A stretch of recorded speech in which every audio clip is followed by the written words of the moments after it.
इसकी ऊर्जा में वृद्धि जूल में ज्ञात कीजिए। देखो भी करो, बताओ कैसे करोगे। और मेरे दोस्त ये जो क्वेश्चन आपका, ये आपका क्लास 12th का है, ठीक है भाई, क्लास 12th का है, जो कि आपके लिए बोर्ड एग्जाम के लिए वेरी वेरी वेरी मोस्ट है। ठीक, देखो भाई क्या क्या दिया है इसने, वो लिख लेते हैं। दिया सिर्फ एक ही मान है, क्या दिया है, एक इलेक्ट्रॉन को इतने वोल्ट, तो V का मान दे रखा है हमें, वोल्ट कितना 15 गुणा 10 की पावर 3, ठीक है।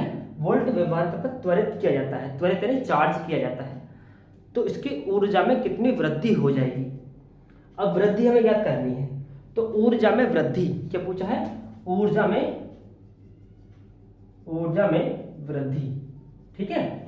हमने क्या पढ़ा, क्या होता है, फॉर्मूला होता है K is equal to half mv²। तो ये क्या होता है, ये होती है आपकी काइनेटिक एनर्जी, ठीक है।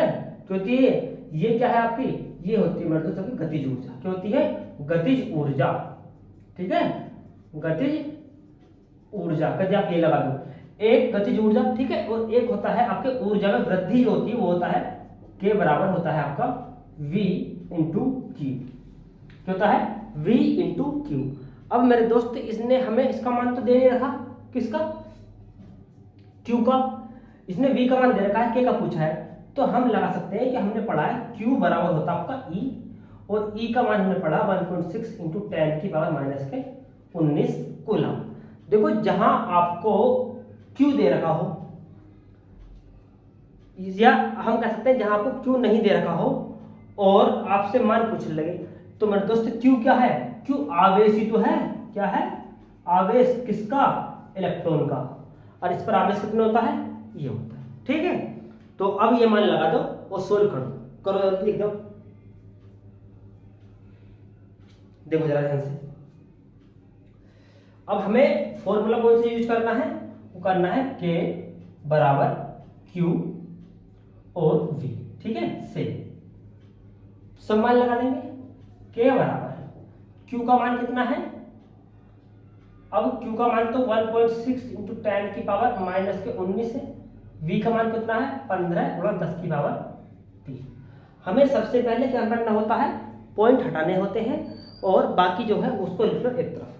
तो मैं इसको लिख सकता हूं मेरे दोस्त, यानी K बराबर पॉइंट हटाओगे यदि तुम इसका, तो पॉइंट हटाओगे और नीचे क्या लगा दोगे 10, 0 लगा देते हैं। अब संख्या जो बची वो बची हमारी 16 गुणा 15 बटे 10, और पावर कितनी बची 10 की पावर 19 ये है, और प्लस 3 ये है।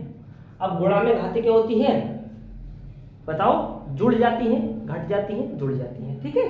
चलो अब K इजिकल टू जो वैल्यू आएगी 16, काट लेते, चलो एक बार काट लेते हैं इसको, तो 5 से काट लो, तो 5 दूनी 10 और 5 तिया 15, और 2 से काटेंगे तो कटेगा 8, 8 तो 8 के 24, ठीक है। पावर कितनी बची, पावर बचेगी मेरे दोस्त यहाँ से आपकी 16 माइनस के 16, ये बात तो सही आ गई, माइनस 16 बची। अब K बराबर जो वैल्यू आपकी आएगी K इक्वल टू 24। अब हम जो है पॉइंट ऐसे नहीं छोड़ते, हम पॉइंट ऐसे नहीं छोड़ते, तो पॉइंट हमें एक अंक बाद लगाना होता है, तो एक अंक बाद लगा देंगे, लगा दोगे तो हमें पॉइंट आना चाहिए हमारा 2.4 गुणा 10 की पावर, एक क्या हो जाएगी माइनस में कम होती है, प्लस में बढ़ती है, ठीक है। तो पावर हो जाएगी माइनस के 15 जूल, ठीक है भाई, माइनस के 15 जूल क्या हो जाएगा इसका राइट आंसर, ये हो गया। अब देखो पावर समझो जरा एक सेकंड के लिए, ये पावर आपकी कायदे में तो बढ़ी है, मान इसका यदि एक्चुअल में मान देखें तो बढ़ गया इसका मान, क्योंकि हम जानते हैं कि माइनस का 15 बड़ा होता है किससे, माइनस के 16 से, और यदि प्लस होता तो क्या होता, पावर आपकी बढ़ जाती, ठीक है, पावर बढ़ जाती। तो माइनस की जो संख्या होती है वो जितनी छोटी होगी उतना ही उसकी वैल्यू बड़ी होगी, ठीक है, जितनी वैल्यू छोटी होगी उतना ही उसकी मान बड़ा होगा। तो ये आपको याद रखना है, ये एक ही क्वेश्चन था आपका क्लास 12th का, और फिजिक्स का है ये आपका, और टॉपिक है आपका, टॉपिक का नाम है मेरा दोस्त आपका वैद्युत क्षेत्र, ठीक है, वैद्युत क्षेत्र। तो आज के लिए इतना ही, इस क्वेश्चन को करना जरा ध्यान से।